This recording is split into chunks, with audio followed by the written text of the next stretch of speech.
Today, we're going to talk about something that a lot of companies get wrong. We're moving beyond those temporary wellness fixes and getting into how you can actually architect a culture where well-being isn't just a perk, it's part of your company's DNA. But let's start with a question that, you've probably asked yourself. You've seen the free yoga classes, the new meditation app subscription, and they're great. But why do they so often feel like just a Band-Aid? Why don't these well-intentioned efforts ever seem to create real, lasting change? So, in this explainer, we're going to lay out the blueprint. We'll start by talking about the Wellness Initiative Trap, what it is and why it's so common.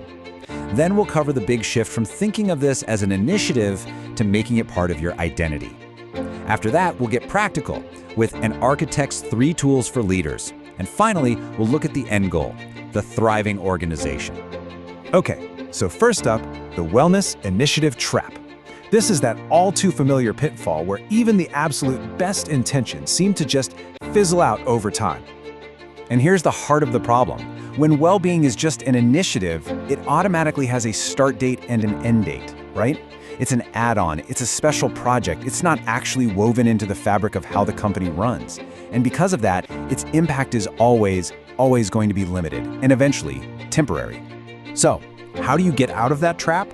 Well, it takes a really fundamental shift in thinking. You have to move from well-being being something you do to it being a core part of your company's identity, who you are. And that brings us to this key idea, sustainable well-being. Look, this isn't about having a wellness week once a year. This is about creating a state where balance is a foundational principle. It's just as core to your company's identity as your mission statement or your biggest product. Let's really break down the difference here, because it's huge. An initiative? That's a short-term program. It's an optional perk. It's usually reactive support after people are already burned out. But when well-being is part of your identity, it becomes an ongoing principle, a core value. It creates a proactive culture that helps prevent burnout before it even starts. And that pivot is absolutely everything. Okay, so this sounds great in theory, but how do we actually do it? How does a leader become the architect of this kind of culture? Well, it really comes down to 3 essential tools. Think of these as your blueprints, your building materials, and the personal touch you need to construct something that will actually last. So, the Architect's Toolkit has 3 main parts. First, you have to integrate well-being principles into your everyday operations. Then, you design policies that actually give those principles some teeth. And finally, and this might be the most crucial part, you have to set the tone with your own behavior.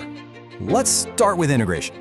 This means well-being stops being just an HR topic. It becomes a key question you ask in project planning, when you schedule meetings, and how your teams communicate. You start asking in every part of the business, how does this decision impact our people's ability to sustain themselves? It's a game changer.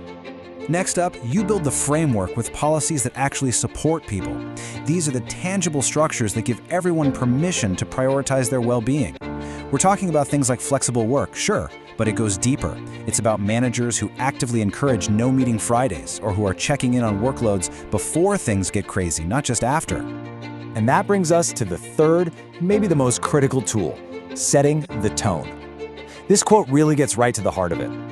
A policy about not working late is totally meaningless if leaders are firing off emails at 10 p.m. It's a leader's actions and communication that truly signal what the company values. That's what drives real cultural change. So what happens when a leader uses these tools effectively? What's the result? Well, you get a thriving organization. And it's not by accident. It's the outcome of truly intentional, thoughtful design. And this is the vision we're aiming for. It's a workplace where you don't have to sacrifice your well-being for productivity. It's not a trade-off. It's an ecosystem where health, engagement, and productivity are all interconnected. They feed each other. They thrive together in harmony.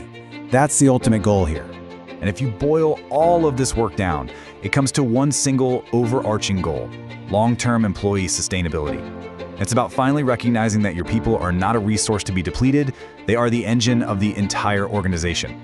Making sure they can sustain their energy, their health, and their engagement over the long haul, that is the smartest business strategy there is, period. So, let's end with this. Moving from theory to practice starts with small, intentional actions. It's not just about what you think, it's about what you do. So think about it. If you want to be an architect of this change, what is one concrete, tangible action you can take this week to start setting a new tone?